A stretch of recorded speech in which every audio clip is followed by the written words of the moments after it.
Sportsbook. My name is Matt Moore. I'm the senior NBA writer for the Action Network, joined by NBA futures analyst Brandon Anderson. This is your NBA draft recap, NBA trades reaction, instant pod, setting you up for a Friday. Appreciate you guys being with us and joining us. Want to let you know that everything we talk about today can be found in the award-winning Action Network app. Best way for you to track your picks. You have the second information where the bets and money are coming in on, all sorts of cool stuff in there. Our daily shows, all of our podcasts.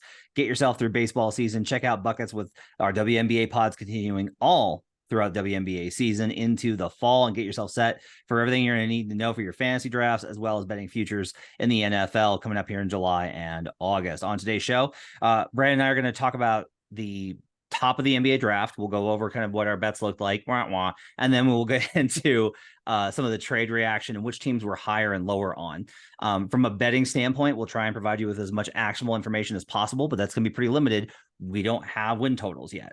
So those will be out within 2 weeks. And when they hit, you can best be reassured that we'll be giving you a podcast based off of those. But until those hit, we'll try and give you an indication of whether we're higher or lower on teams, what our expectations are for these teams going forward based off of the draft and the trades that were made the last few days going into today. We're recording this on Thursday night around 12:30 a.m. Eastern. As of right now, Damian Lillard is a Portland Trailblazer. We'll talk about his situation, but just know I wanted to give you a timestamp for when this happened so you can know, if you are listening to this on Friday morning and something significant were to occur, I'm in the mountains. I need to get away for a few days, so I'm going to the mountains. But that's when we recorded this podcast. Let's start, Brandon. I mean, we'll hit this real quick. We by the way are live. We're live during the draft still. I just got a tweet from Shams.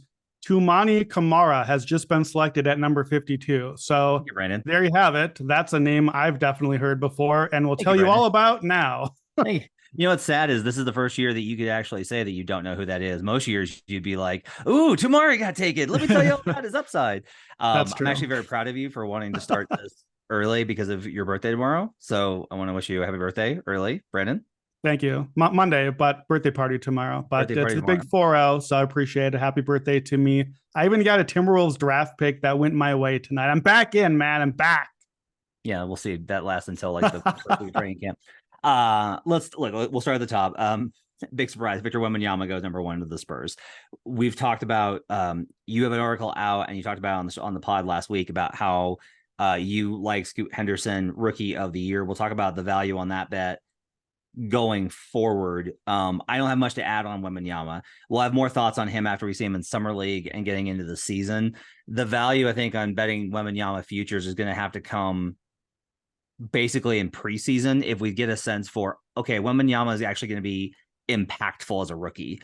Those guys are exceptionally rare, but that's how Victor has talked about. So if we get into training camp and preseason and I'm like, like they might actually be good, we can reassess then, but it's going to be a long-term project to find any sort of value, I think, on Victor Wembanyama, other than a random promotion that's running at one particular book in the market tonight. Do you have any thoughts on Victor? And if you want, you can go ahead and move to discussing the Scoot situation. Yeah, nothing really on Victor. We knew this pick was coming. We'll have plenty more to come, but there's not really much to react to. We got a lot of shots of San Antonio in arena, like all the fans gathering and mascots and everything.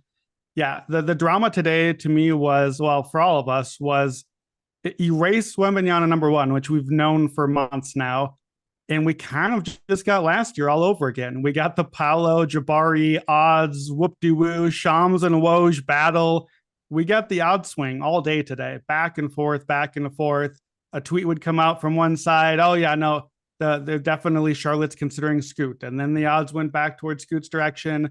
And then we'd get back on Woj the other side. No, it's been Brandon Miller the whole time.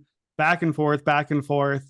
And really, again, not counting Wembanyama, for the second year in a row, we started the draft and did not definitively know who the top pick was going to be, which is really weird because normally, really in any draft, NFL, NBA, it's the only 2 I care about.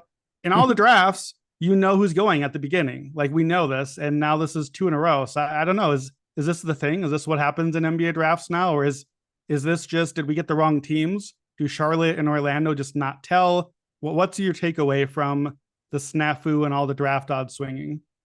So I think we've got 2 years in a row where you've been able to effectively build an ARB position on either side, which thank God for that. Like I was able to get Brandon Miller today. Because I bet Scoot Henderson so heavily when this came back on the other side, I was able to get Scoot Henderson or Brandon Miller number 2 at plus 270. So I was able to effectively create an ARB position to where I didn't wind up getting hurt by Scoot Miller. If Scoot had gone 2, I would have been absolutely rolling in dough. If Scoot had gone 2 and Amon had gone 3, I would have been I would be on vacation right now because I would be already be at the bar just drunk. Here's the read I have on everything that happened. So I'll take the L right up front as somebody that I wasn't definitive. I was never like Scoot Henderson's definitely going to. And we talked about like the uncertainty principle of it, and I wrote about it as well. It has been portrayed since the draft that they were always going to pick Vic Miller. It was never going to be anybody else. I am doubtful of that narrative. I think that is a narrative that has been presented on purpose.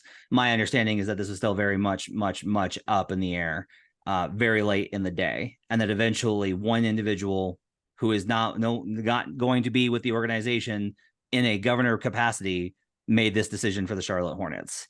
I'm trying to temper I'm trying to self-evaluate. So you know what's actually kind of funny with this, Brandon? Is that individual like? Are they a basketball sort of guy? Are they like really good at basketball, or what sort of individual are we talking about here? They were once, and they have horns and a little tail and that stuff. So what's interesting is that every year you and I have the debate over, not debate because you're pretty much open about like the intel is very valuable, but about how like the scouting isn't that you will do. And if you do the deep dive, you will come to different conclusions than how the draft goes.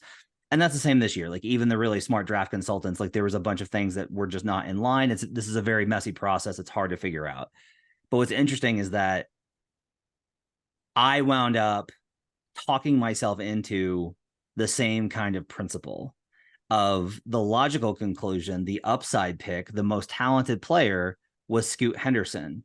Are the Charlotte Hornets really going to pass up the better player, not better player, because we don't know if he's going to be better or worse, the better prospect? Are we going to pass up the better value at the pick for Brandon Miller, who literally no one was talking about trading up for?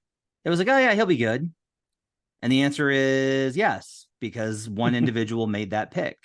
I'm not regretting it because like I knew the board, I knew that was possible. And I wrote about this, about how can you trust Charlotte to do the logical thing? And the answer should have been no. I think that one of the things that plays in here is what was tough for me was, is Charlotte really going to do a thing that I would say probably 27 to 28 other teams like wouldn't do? Like, are they going to pass on the guy that 27 to 28 teams would take? Because like I can just run down the list of teams that I know would have taken Scoot Henderson, and none of this changes that the bet was wrong, right? None of it changes.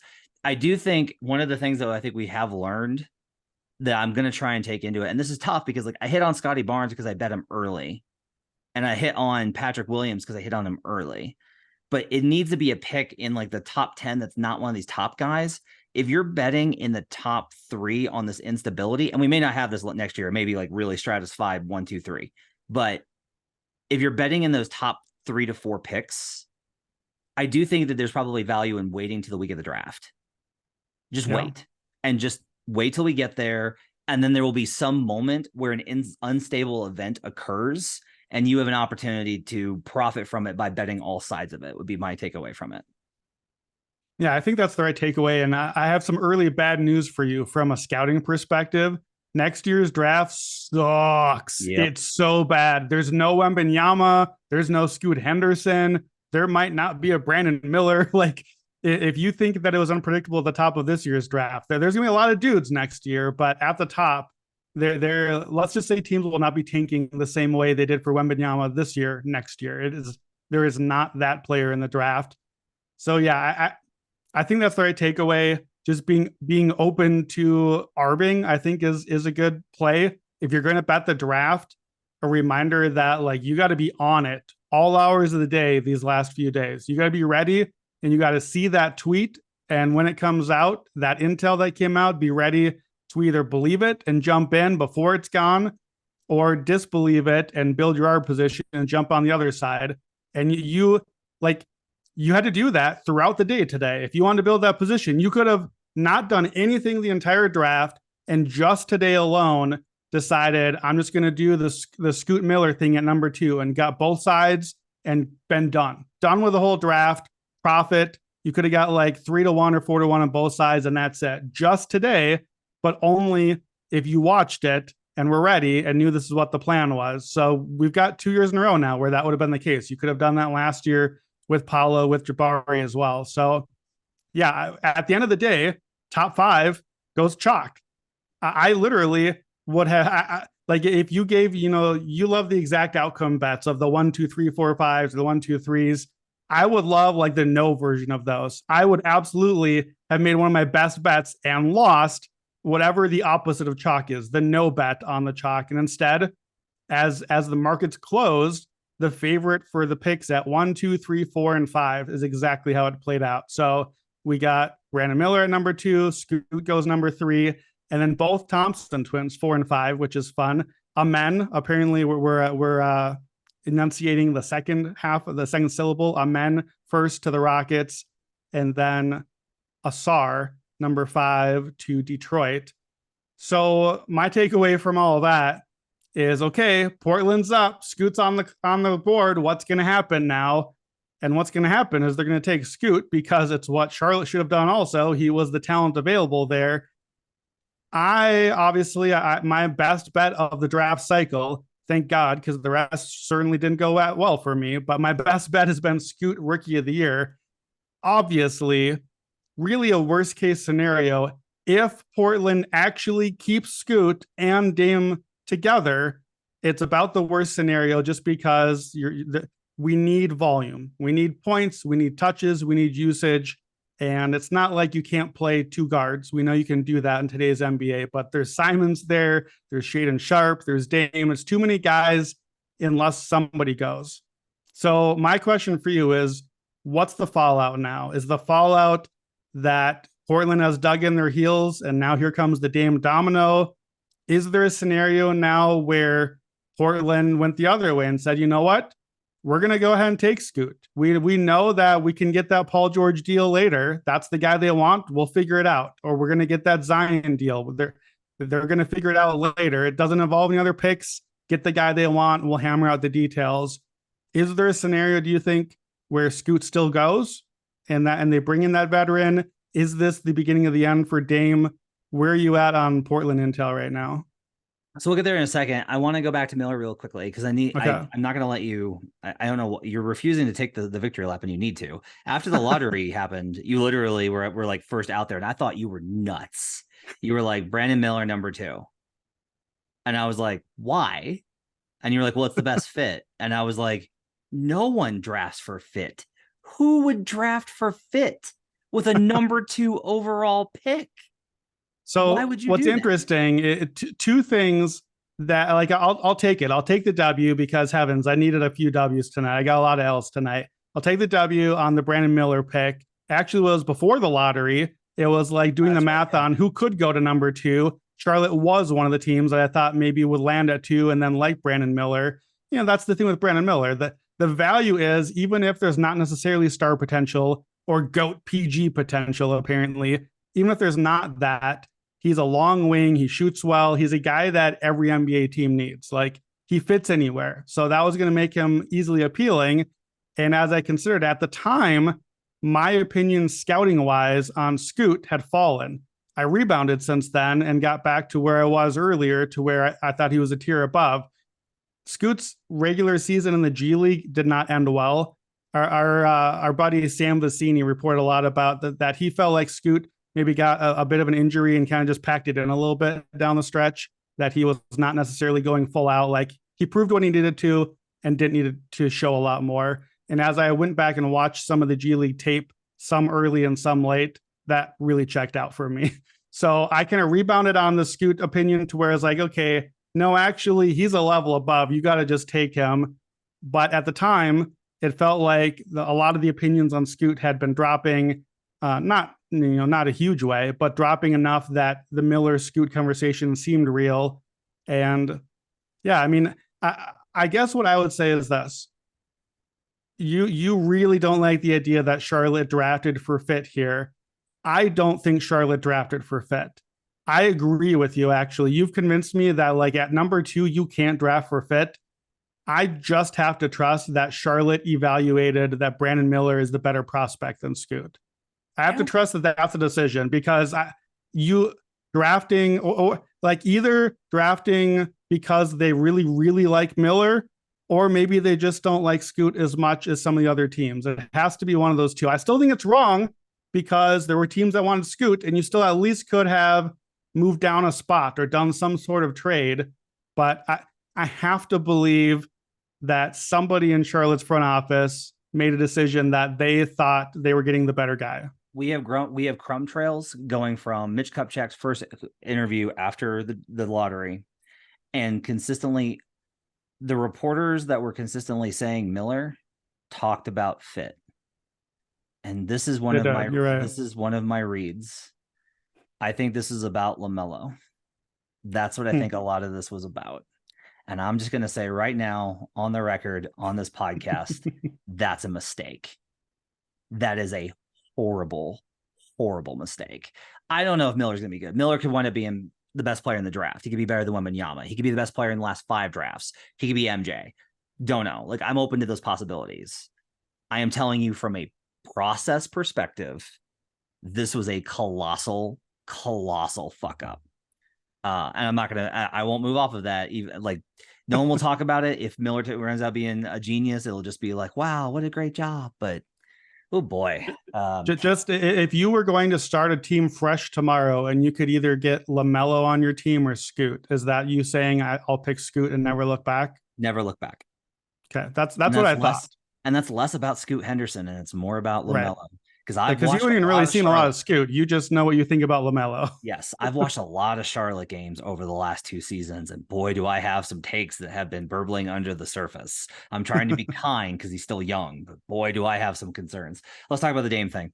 Okay, so I kind of set all this up with the possibility. I said, look, they're either going to find a trade, or, by the way, ridiculous narratives being tossed around after the draft. Like, ridiculous narratives. Oh, they were never interested in trading Zion Williamson. Is that why why the Pelicans got not only a meeting with Scoot Henderson, but they got his medicals? Is that why?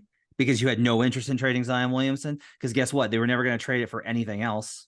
They were never going to trade that pick for Brandon Ingram, and you weren't going to trade Brandon Ingram. And everybody knows that. Everybody, I don't know why they have to lie about these things. It doesn't make it better, because Zion knows too. Zion knew they were shopping.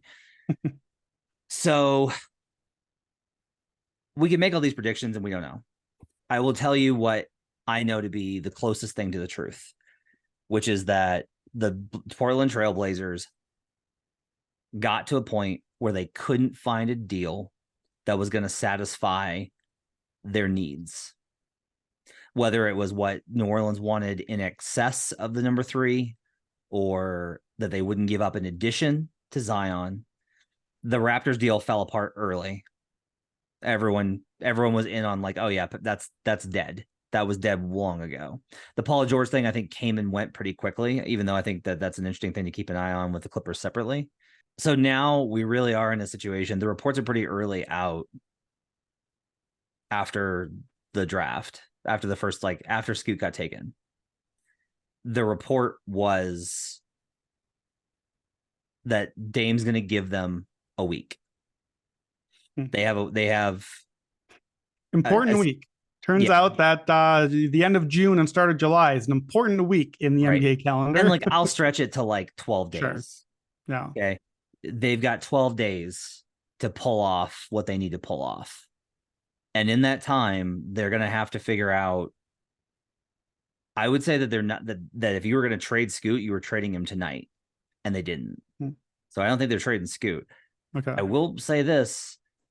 They've done a lot of damage control on pushing the idea of like, Dame and Scoot have been texting and talking on the phone. You know, when you do that, when you're trying to kill a narrative that neither guy wants to play with each other, you know why? Because neither guy wants to play with each other. Scoot Henderson wants to be the man.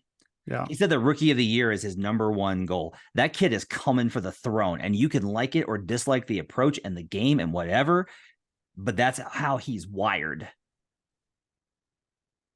He is not here to be an understudy to Damian Lillard. And Damian Lillard is not interested in tying up significant minutes to an understudy. That's not why he's here. So my opinion is that it is clearly more likely tonight than it was at the beginning of the night that Damian Lillard will not be a Portland Trailblazer by August. If you ask me to give me the percentages, I would say it's flipped from 40-60 to 60-40. Maybe 55-45 if we want to give as much credence to how close this thing could be. But I will say that, like, Dame hasn't shut down the talk of him being like, you better make moves. He increased it tonight with, okay, you had one bullet, which was the draft pick, and you decided to take a point guard. So we'll, like, show me what you got. You took my replacement. So let's talk. And like, realize too, the context. I know you realize, but listeners realize that Dame, this is captain loyalty. Like, this is the dude that always wants to stay and be a Blazer for life, forever, ever, ever. So to even put like little hints out about like, okay, let me give you a week and see what you get.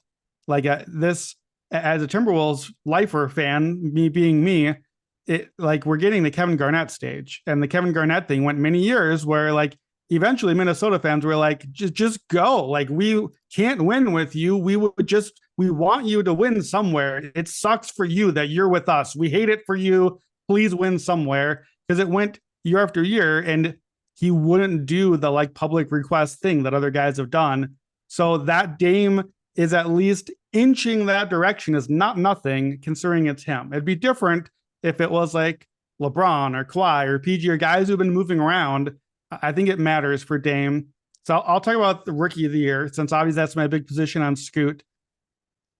Scoot's stock down at this moment, because at this moment, he is an understudy. He'll play, he'll get numbers, but if you told me right now, Portland keeps Dame, plays with Scoot and Dame all year, I would guess very strongly he's not going to win rookie of the year. I would not want that bet. I wouldn't say he's dead, but I wouldn't want it. So stock's slightly down, but I'm not panicking.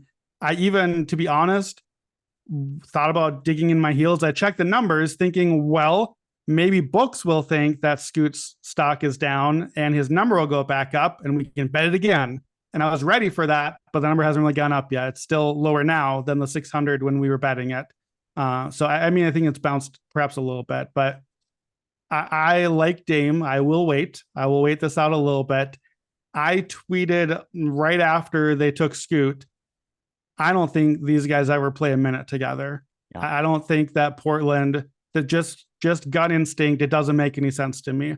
We've just seen Golden State, and we'll get to them, but we've seen them try to mix the timelines. The mixed timeline thing doesn't go. No. And like, to be perfectly honest, Damian Lillard needs to be honest with the timeline his team is on already. Like, we're already on the Shaedon Sharpe and Anthony Simons timeline, and it's already not the Dame timeline there. So I feel like with Scoot in town now, if you're Portland, I know how good Dame has been. I am a huge Dame fan. You're a huge Dame fan. He was incredible this season. But Scoot and Simons and Shaedon Sharpe, that's like a team. That's a squad. That's like, that's your next team going forward for 5, 7, 8 years. Like, that's a thing. And you're going to get stuff back for Dame, more picks and probably another young player, hopefully. Not if it's the Miami Heat. They don't have any. But, like, hopefully you get a good trade of stuff for him. And, like, that's not necessarily blow up the team we're starting over. That's okay. We've got some real pieces now. We have the next generation. So, to me, I'm a little sad. I like the Blazers. I love Dame. I love having this kind of smaller market niche team. I think it's probably the end. I think tonight's the beginning of the end for it. But I'm not panicking yet on Rookie of the Year. Part of it is We didn't get into this. We won't go too far here because we'll do a whole rookie of the year episode at some point. I just don't love the other options for rookie of the year. Wembanyama definitely in the mix. Like, of course, Chet Holmgren is going to have a lot of the same drawbacks that Wembanyama would have, and he's not really much of a scorer. Victor should score more. But a lot of these other guys, the Thompson twins, I'm not sure they're going to be big scorers right away. They're not good shooters. A bunch of the guys at the top of the draft, guys who I like, are these complementary star players, like a Jarris Walker, where he's supposed to come in and defend and do the little things. Well, that's great, but rookie of the year goes to guys that put up points per game and rebounds and assists and all that. There's just not a lot of those guys in this draft, to the point that if you ask me right now, okay, well, we know you like Scoot, we know Wemby's good. Who's your sleeper? I don't have one. I have no sleeper to give you right now. I don't know who the name is. Here's how you can tell. The best name I give you right now, if I need a sleeper, is Bryce Sensabaugh, 28th pick to the Utah Jazz, who I literally told you is my least favorite player in the draft. But he's a scorer, and Utah has some playing time for him. He's like 100-1, but I wouldn't bet it. But like that tells you how far I had to go to find something to find a sleeper. So I'm not panicking. I'll still hold tight on the Scoot stock. I think that this Portland story is just beginning still. Yeah, I think we'll update as the story goes along, and we'll keep you updated on how to bet these type of things. So I think there's like a number of ways that this can go, but I've heard too much, and Dame has been too transparent about how he feels about, like, he made it clear he didn't want them to draft. Yeah. Like, he made that clear. And so I have a hard time getting to any sort of position where it's like, oh yeah, it makes sense. As long as Dame doesn't do the thing, and he probably will, because I understand this how the NBA works now. If he does the thing where he demands a trade and then picks the team that he's going to go to, then they're just not going to get that much, because that's how trades work a lot of time in the NBA. If he doesn't do that, if he like politely asks for a trade request and lets them do their thing and gives them a list of 5 teams or whatever, so that they can actually get a decent haul back, like in a way, today this draft could be the perfect blessing for everyone involved. Portland moved up from they were number 5 in the lottery. They moved up to number 3, so they already got lucky. At number 3, they got a number 1 pick ability player in a draft that had 2 of them at number 3, because Charlotte is a moron and passed on Scoot. And so like this might actually be the blessing disguise for everyone, that like Scoot accidentally fell to Portland, a team that shouldn't have ever had a chance to get him, and kind of forced everyone's hand. And it was actually like, when you got that friend in the relationship and like it's time and it's everybody knows, they know, and they both know, and just no one is ready to call it. Yeah. Like this might be, okay, look, the thing happened now, and let's all agree that the thing is happening. Let's call it and move on. This might be the event that actually kind of worked out well for everybody. Chris Harden, who works for ESPN in the analytics department, published RPM projections, real plus minus, for the rookie class. You'll never believe it, but Victor Wembanyama projects the best in terms of having a chance at an all-star at 54.6%. Scoot Henderson is second at 40.1%. Jarris Walker is actually 38.8%. That's a surprise. I wouldn't think that he'd be an all-star type guy. And then Brandon Miller is 4th, so it's always good to take the 4th most likely guy to be an all-star second. Taylor Hendricks is 5th at 33%. And then, actually the next highest is actually Amen Thompson at 36%, 35.5%. I would say that if you squirt gun to my head is a phrase that You Better You Bet uses, a show I'm often on. Squirt gun to my head. If you told me to pick a long shot rookie of the year, I would go with Amen. That would be mine. In particular, because who's the best player on the Houston Rockets? It depends on how. Do I get to answer honestly? Is this just Brandon's opinion? Yeah. Şengün, easily. Okay, so Alperen Şengün is the best player. What's the best thing that you can run with Alperen Şengün? What's the best type of set? The answer is a handoff. You know what works really well with handoffs? Extremely athletic guards. Yeah, getting downhill. Extremely athletic guards getting downhill, coming off screens. That action is something that NBA, especially in the regular season, nobody wants to guard it. Everybody's just like, oh God. That's why the Nuggets killed teams for years in the early Jokic era, is they would just spam DHOs and people were like, oh, come on. And so and all the better that, like, let's talk briefly about Houston here. Houston's going to be, when you read all the articles Friday, that the draft winners and losers, everyone's going to have their winners and losers. Absolutely everyone's going to call Houston a winner. And they have to be considered a winner because, like a week or two ago, when you and I were looking at the draft, at number 4, where Houston was, Cam Whitmore was the betting favorite, like a minus number at one point, the odds-on favorite to be the number 4 pick to the Rockets. Eventually, it switched to Amen. They got both. They got Amen at 4, and then Cam Whitmore fell and tumbled all the way to number 20. Houston didn't have to trade up a few spots for him. They just got both of the guys that they presumably were considering at number 4.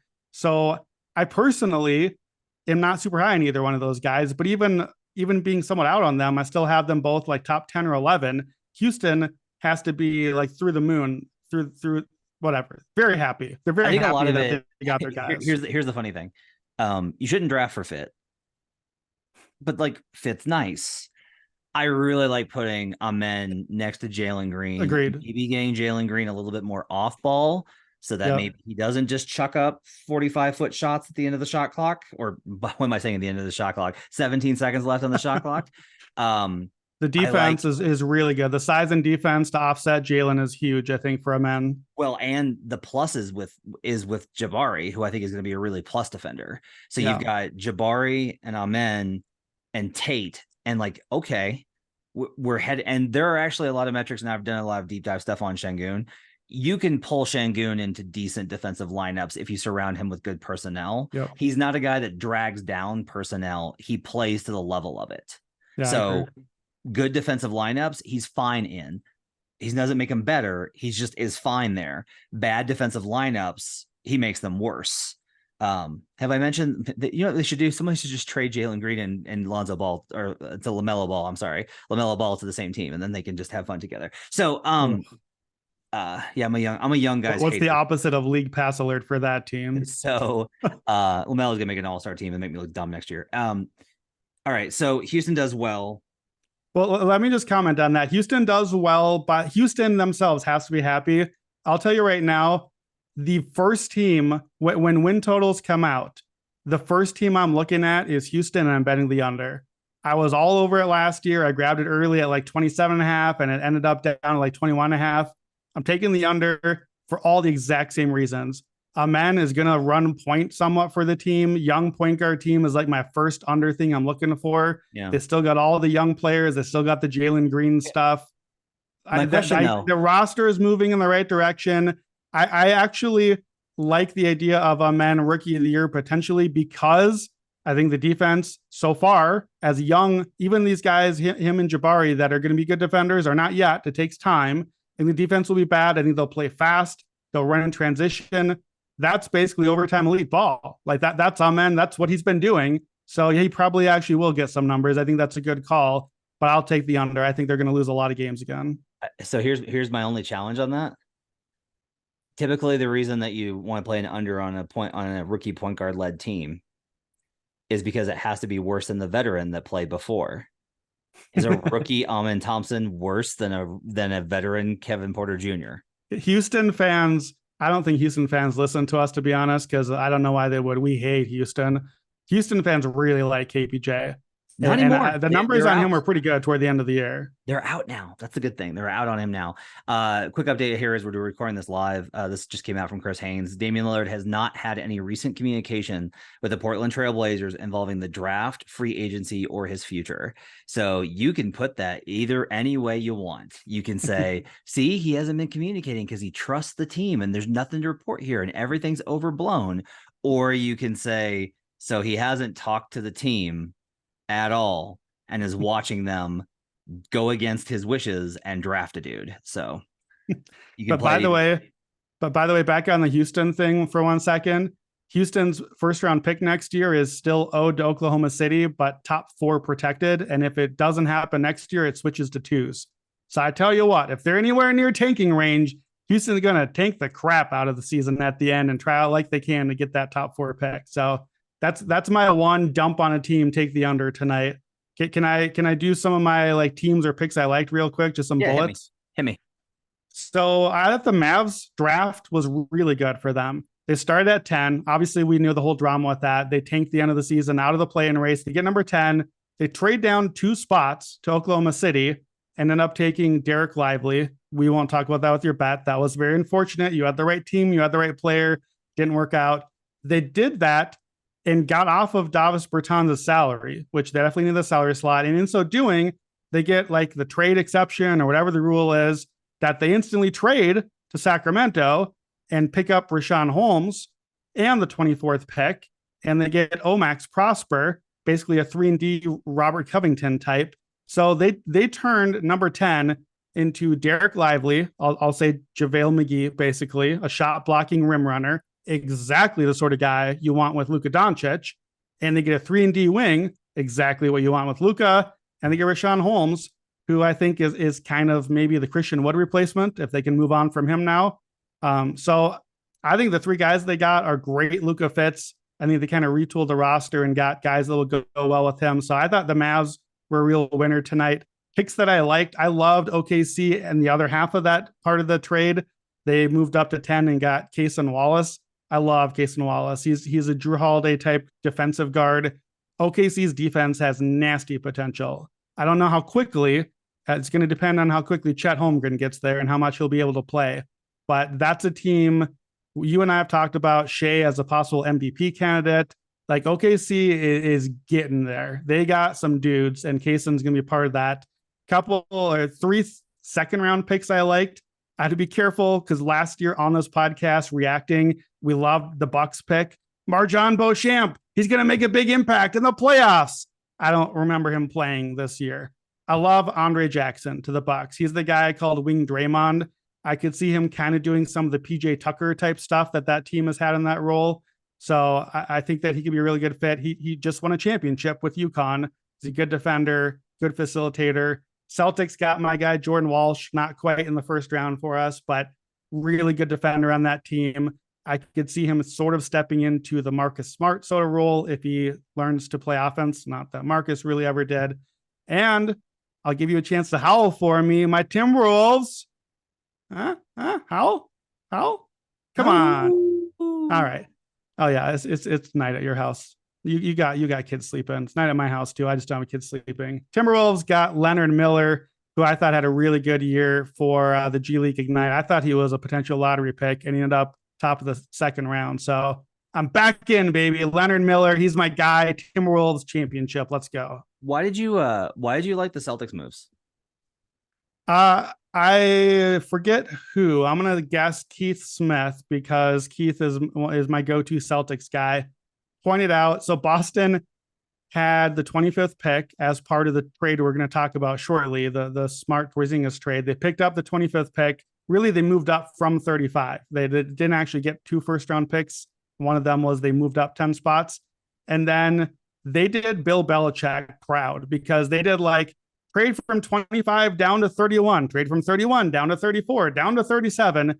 And what I believe Keith pointed out is basically they are just compiling assets, a whole bunch of, they're trying to split the one asset into as many tiny assets as they can so that they can use that to duck future salary cap. Just like everybody wants the stockpile of crap. Like if you want to, like how many trades did we see tonight where it's like, 2 second rounders for this thing, or like Washington, the news came out, they got 6 second rounders for Bradley Beal. Way to go, Washington. Like, great, good job getting all your 50th picks. The guy that we never heard of at the start of the draft, like you get him, you got 6 of them. Good job.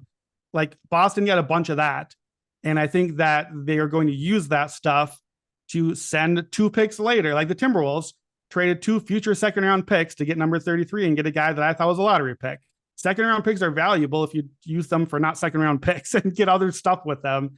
So I thought the moves were good with Boston just because they turned one asset into a whole bunch of stuff and got a guy in Jordan Walsh that I would have been ecstatic for them taking at 25. More ecstatic then because I would have cashed my 30-1 bet, but bad night for my bets. I think the problem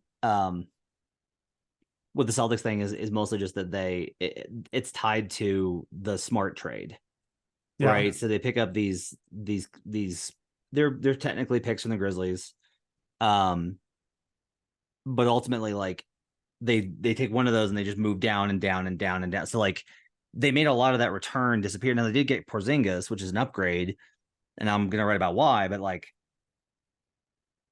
I'm just a little bit like, I don't know, man. Like you made some assets basically disappear, and I made my assets disappear. Like it does.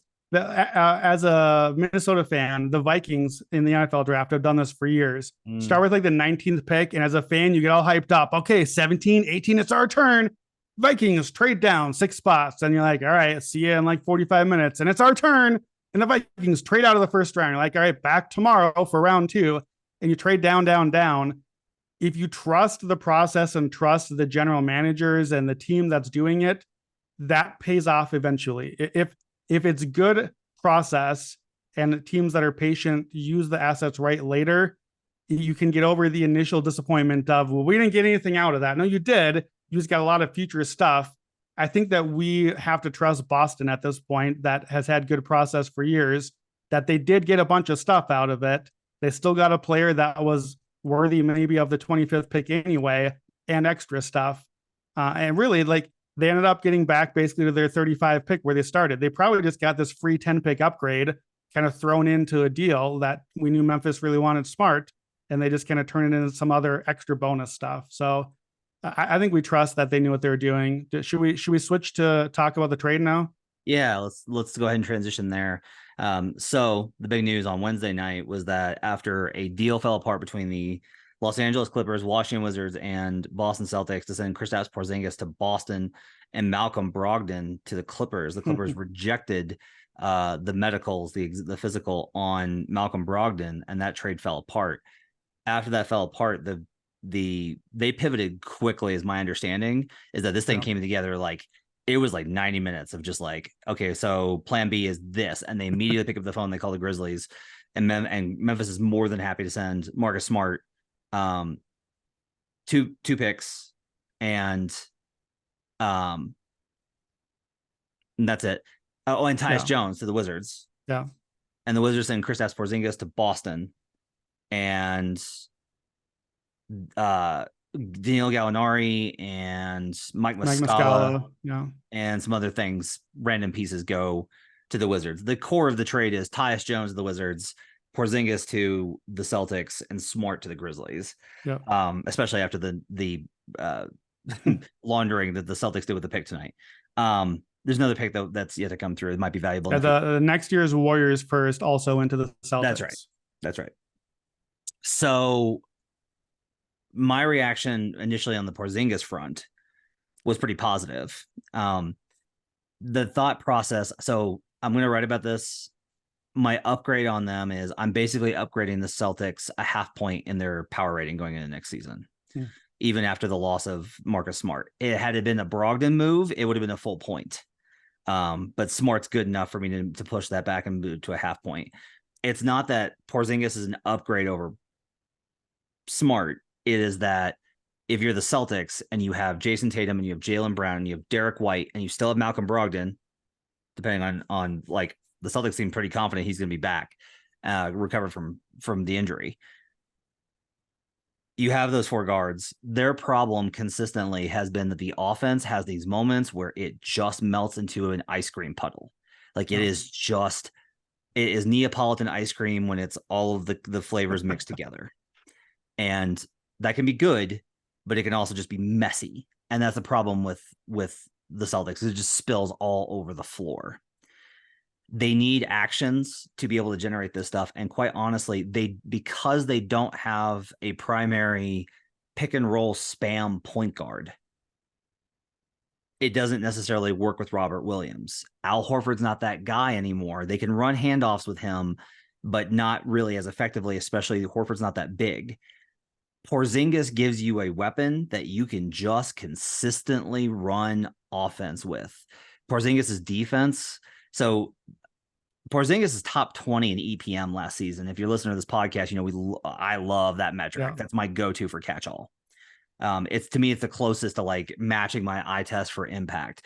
And it's got so like Giannis is a 1.9 plus in defensively EPM. Porzingis was a plus 1.6 last season.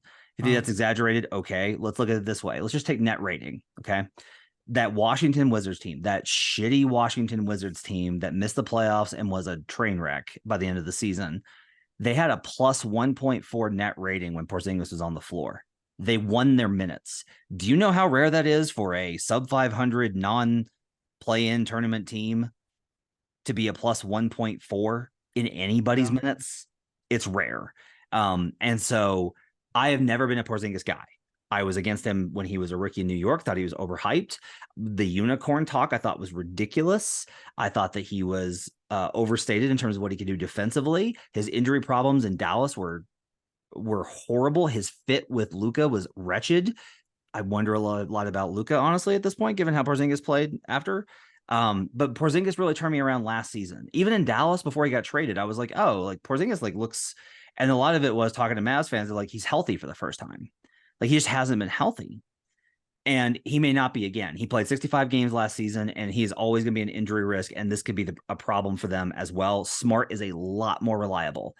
I will say Marcus Smart took a drop off last season. Yeah. After he, I don't know how to put this, stole Defensive Player of the Year from our rightful winners. After that happened, last season, Smart really struggled, and maybe it was injury, but it might just be the miles on him. And so the Celtics get a more consistent offensive weapon who can create some offense for himself. They can run pick and pop actions. They can do all these types of things more effectively. And for me, that's a reason for an upgrade for them of about a half a point.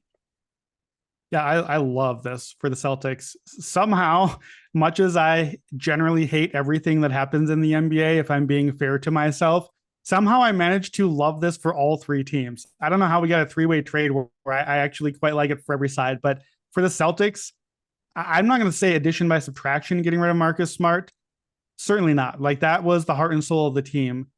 But the heart and soul of the team just lost 2 games to the Atlanta Hawks and then lost game 1 at home to Philadelphia without Joel Embiid, and then lost a huge pivotal game 5 at home, and then lost 2 more games at home to the 8th seed and went down 0-2. Like it was time for heart transplant. It was time for a culture change, and something big needed to be mixed up in Boston. And getting rid of Marcus Smart is a big thing. Like he's been, I believe I saw the stat that he has been in the playoffs all 9 years that he's been with the Celtics. And the list of players in NBA history who have 9 consecutive years made the playoffs with the same team is very short and really good. Like we're talking like Hall of Famers basically, which Smart obviously is not. But the man has been very good for them and is a big part of what they do. I would argue that he's a little too big of a part of what they do. And especially at the end of the game, I think that there could be a little bit here of like, how many times did we watch Marcus Smart at the end of a game and be like, put Derek White in, you need some offense, like get Marcus Smart ball hogging out of here, get the ball in Tatum's hands, get Derek White moving the ball. There might be a little bit of just take that card away from Joe Mazzulla. You can't do it anymore. And I actually really like the idea here is Boston wanted to get away from some of its guards. I think effectively now Boston plays one guard. Jaylen Brown is the second guard. So now you have what Denver just did, a big lineup. Derek White and then Jaylen and Jason Tatum, and then Boston goes back to the 2 bigs all year. The thing that made their defense good with the 2 bigs, I know is Smart also. Derek White's a better defender than Marcus Smart, straight up. I would rather have Derek White defending. He's a better team defender. He's not as versatile as Marcus Smart. He's not going to make like the big flash plays, but Derek White is just as good, I think better. They got the wings. I think Porzingis in many ways is like Al Horford plus Robert Williams. Like you get some of the things each of those guys do well. You get the size and the vertical threat. You get the shooting threat. You get 2 bigs now. I think even if Porzingis isn't a slam dunk fit, just having him there to eat up minutes so that Time Lord plays a little less and doesn't have the wear and tear on his legs and can be healthy for the playoffs a little bit. So that Horford gets to maybe come off the bench or take a night off or something. Like Boston to me this year, well, they failed for a lot of reasons, but they go as those big men go. And the big men did not show up in the Miami series, and that was a big part of why they went down so much and lost. So I like the idea of the Boston lineup a lot. That big lineup. I actually think too, I'm curious what you think about this. We almost just got a Boston Denver finals. We were right there. I think that this lineup with Derek White and all the size coming behind it, and with Porzingis there now too to go into the mix, I think it matches really well with Denver. Yeah. I would really like Boston against Denver, and that's the team we've all been saying we're chasing Denver now. They're the champs.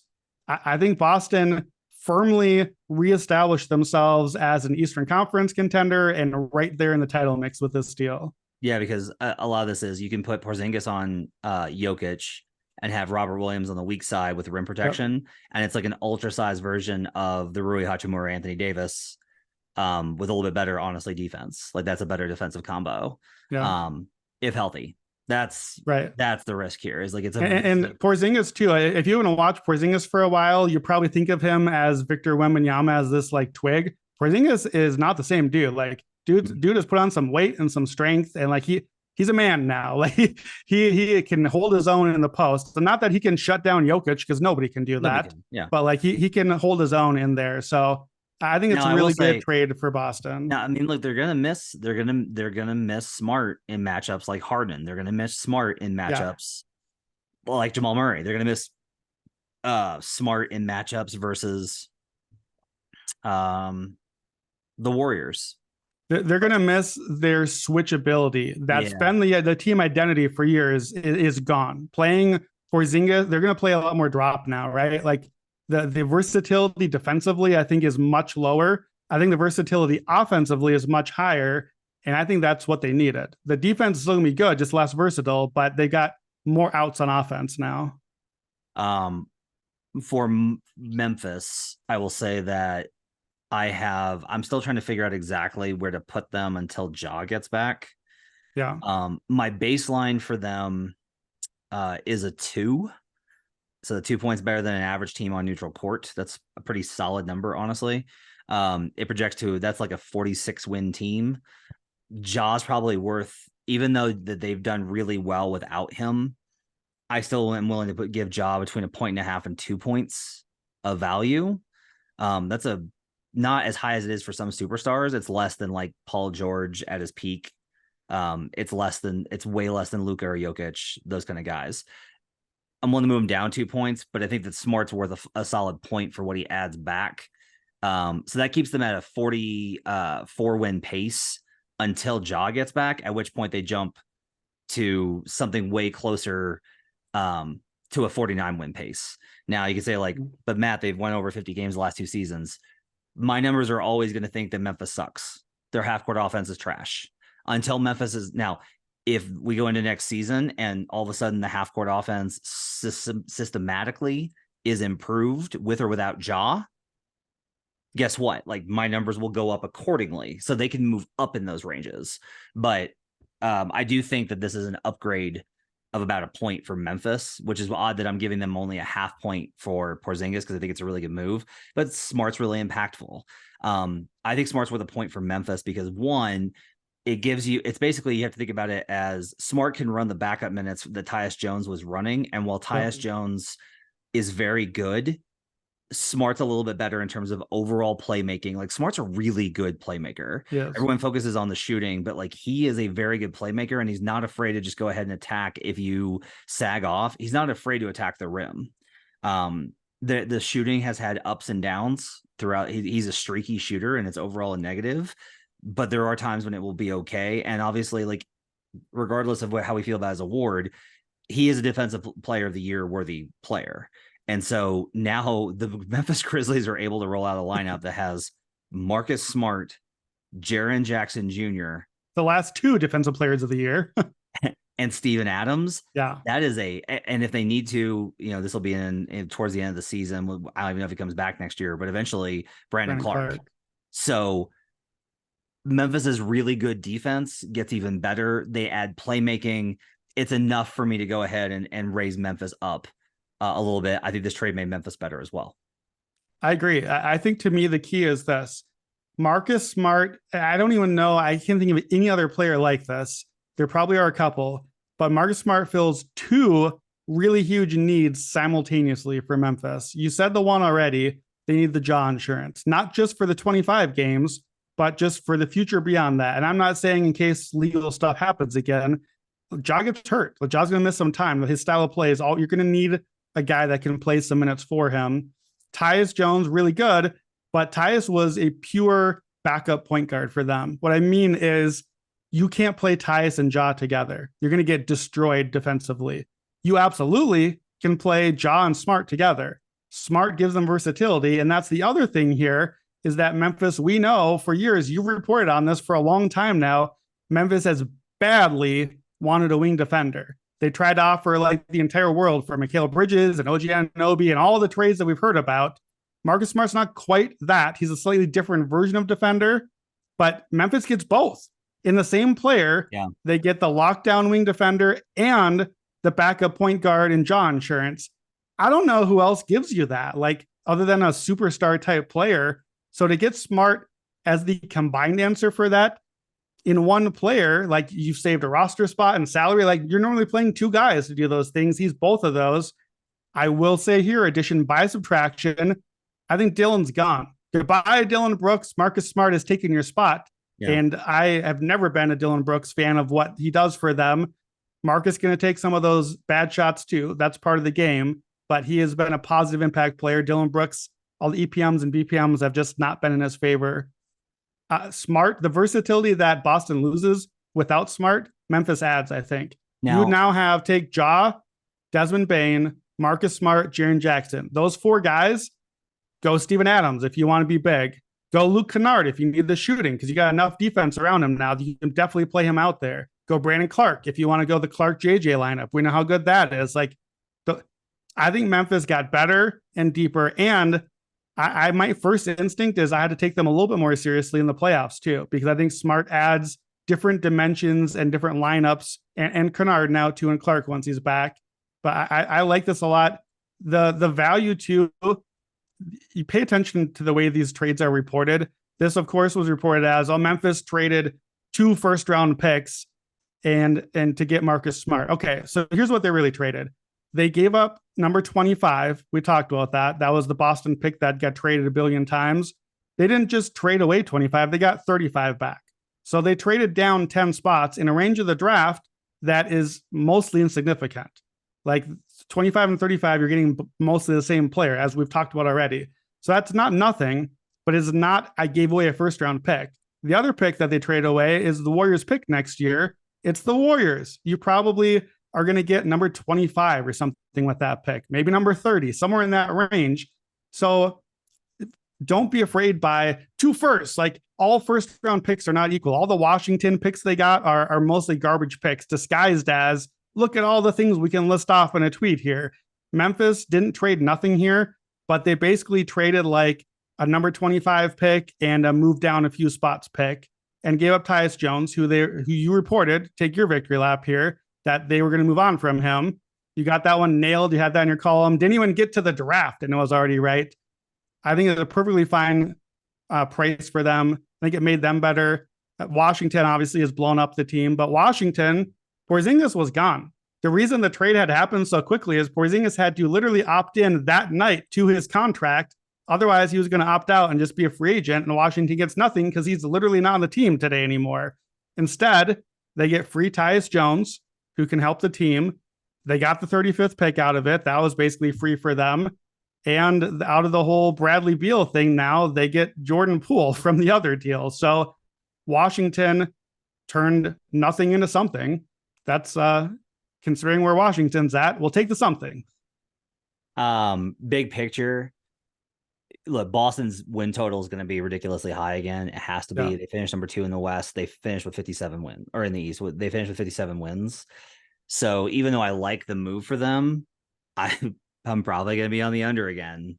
Like, I'm just mathematically playing the unders. We'll talk about this when we do win totals.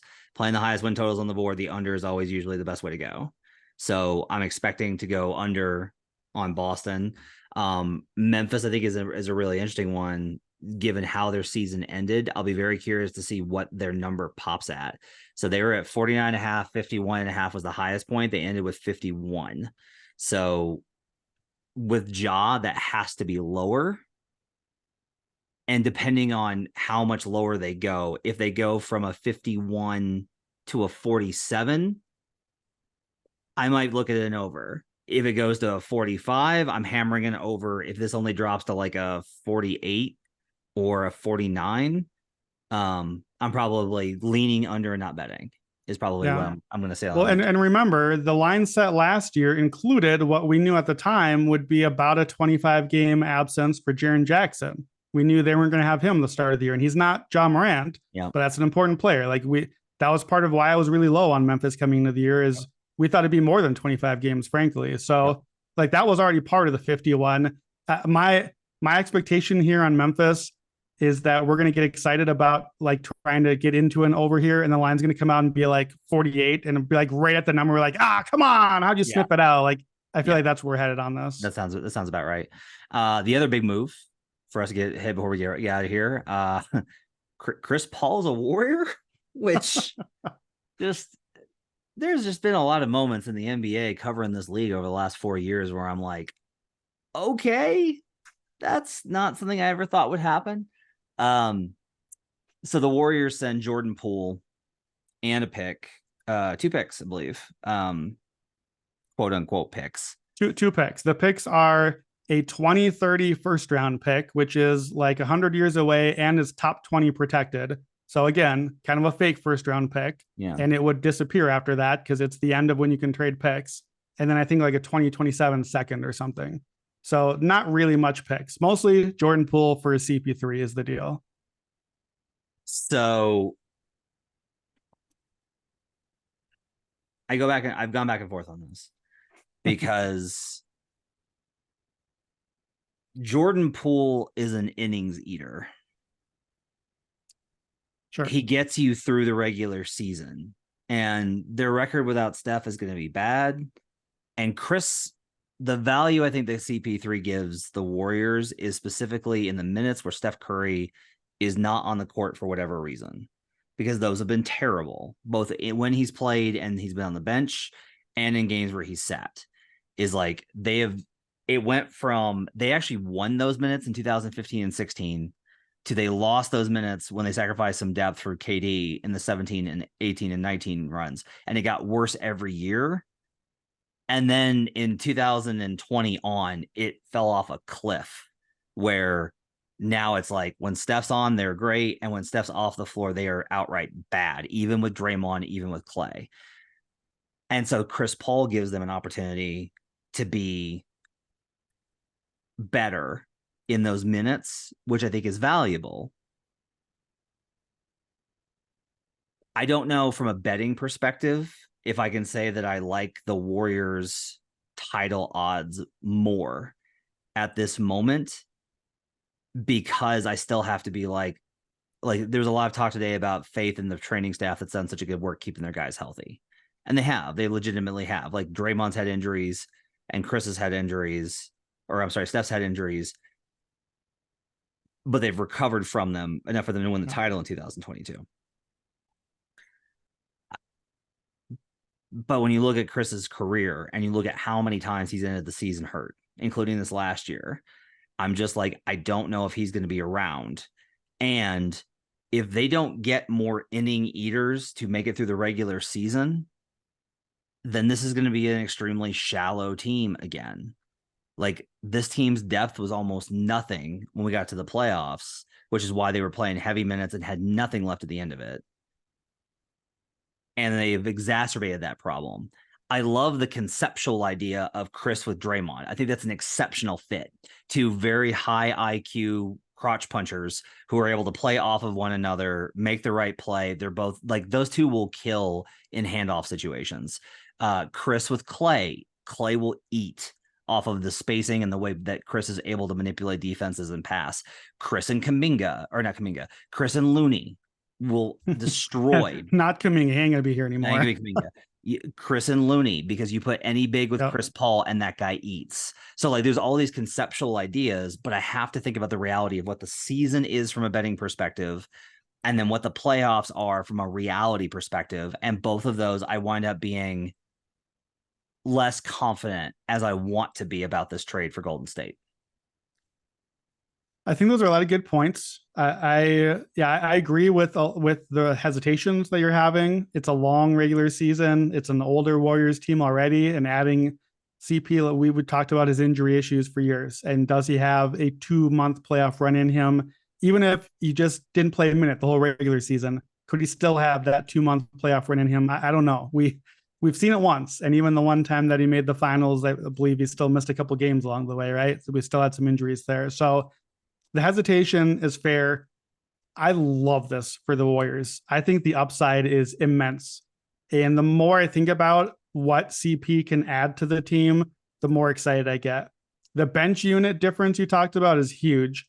Not just like the no Steph minutes. Think about that. We've talked about the no Jokic minutes with Denver this year, where like they just got to survive. Just get the minutes out of the way and get a few minutes of rest. And how much can Steph go tonight? Because Jordan Poole had to run the backups. Like he had to be the point guard.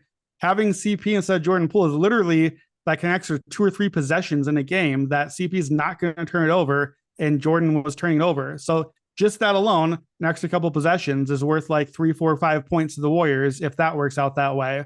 So having that handle, having the bench unit, Klay honestly has just really never been that good without Steph in the bench unit. So having Chris instead with Klay, to be able to have Chris run point and get Klay off ball like he's best at, get him some looks, like that's huge. The part of the court, like I think of, I'm a Warriors fanboy, so I think of who are past Warriors in this dynastic run that Chris can do some similar things to. I think it could be similar to Sean Livingston, like the way that he gets into some of those spaces around the basket and just kind of eats up a little bit of like. I think he can be a playoff innings eater in some way and get some of those looks. I think in obviously a much smaller way, physically and just overall, I think it'd be like Kevin Durant a little bit. Chris Paul can get a shot. Like some of those times when the play breaks down a little bit, he can still get to that like elbow jumper and get a shot off in a clutch moment, where Steph is just really, he's not that. Steph is not a good clutch shooter. The numbers are pretty ghastly. I will own that for Steph. Chris is Mr. Clutch Time. He is the guy that is like all the crazy Warriors turnovers and all the like brain farts late in games that has been one of their huge bugaboos the entire run. Chris Paul is the one guy who everywhere he goes turns crunch time into gold, everything. I think that's huge. I think the space on the court, Warriors offensively, that's open is that mid-range spot. And that we saw like Wiggins had to kind of get some of those jumpers for them when things died down a little bit. Chris can get that shot. Chris will hit that shot, and that space is going to be open. So I think there's a lot here, moving away from the multiple timelines to the old timeline. Like Chris is clearly the old timeline here, and getting back to Warriors' identity of they tried for a few years to go young, and I think they tried to take skill upside and talent over feel and IQ and guys that just played the right way. I think Chris can be a little bit Andre Iguodala, the way that he would kind of run the offense a little bit and just do the veteran savvy smart plays. That's who the Warriors are when they're great, is the Draymond Steph stuff. Chris is that in spades. That's who he's been his entire career. That part of the game will never age out for him. So I think the upside here is immense. The downside, the injuries are a very real risk. Here's my question for you. We now have the Denver Nuggets are champions. We've got Warriors, Celtics, Suns, all made big trades. They all added the big guy. They added Chris Paul, they added Porzingis, and they added Bradley Beal. If we say the Nuggets are still the title favorites and you had to rank these other 3 teams that just got their big additions so far, and rosters will still change and everything else, right now, how would you rank those 3 teams as a title pick? Yeah, that's tough. It's Celtics 2, for sure. Okay. They moved to even odds with the Nuggets at the books after the Porzingis trade. Which is funny because they moved to the favorite status after trading for Brogdon last year. I'm going to put the Suns 3rd. Because the Suns lost to the eventual champion Denver Nuggets and took the most games off them that any team did. they have the most runway to improve because they only have 4 dudes on roster. Yeah. And because I just saw Golden State just completely run out of gas versus the number 7 seed. And Draymond's coming back. Like, I'm not breaking any news there. Like, the expectation around the league is like, oh yeah, that's done. Like, he's coming back on. Yeah. Well, and getting rid of Poole, let's just say, helps to solve that as well. Yeah, that solves the problem for them. But I will be very quick to bet the Warriors once I see that they look like themselves again. I got to see them look like themselves again. So they haven't lost my faith. But I've put them into a, hey, you aren't where you have been and where you want to be. As soon as you show me that you're back there, I'm back in. But I got to see that they're back in that spot first. So I would put them. Now, I will say that, like, honestly, at this point, I would put some of the other teams maybe ahead of some of those squads. Sure. Yeah. I'm just focusing on these 3, like the Milwaukee and some of the other teams. I'm sure would be. What's your list? Yeah. My list, I'm going to keep Phoenix last. We talked about the Beal trade. Yeah. I'm not in on it yet. It could change. We'll see how the roster shapes up. I will say Boston first for the reasons you said, Golden State second, Phoenix last. Here's what I think is interesting. We've agreed multiple times now in multiple shows, Denver is the champions. Denver is the title favorite. I think the last 24 hours has been actively damaging to Denver's title hopes. Ooh. If you had to pick a team to match up and beat Denver in the playoffs, you would pick Golden State in the West and you would pick Boston in the NBA. The 2 teams that best match up with Denver or give them issues just got better. Okay. And I like not in a way like, oh, Denver is doomed. I'm not saying that. Right. I'm saying like Denver's title odds shifted down slightly because the 2 teams that are best built to beat them got even better built to beat them now. And I think if I had to pick a Final 4 right now for next year, a conference finals, I would go Denver, Golden State, and I'd go Boston, I don't know, Miami again, because why not? They'll be like the 10 seed and somehow get to the end again. Get there. All right, let's get wrap it up for buckets for your Friday. Appreciate you guys joining us. We'll be shifting to about 2 episodes a week program for the NBA starting next week. We'll recap free agency, whatever's going on next week. We'll hit that up for you. And then once free agency starts, we'll have regular updates throughout the week. We'll do emergency pods when something crazy happens to make sure that you are satisfied there. Make sure to follow us all along on the Action Network app. My thanks to David Payne, our producer. We appreciate you guys being with us. We'll see you guys again next time. Till then, let's get buckets.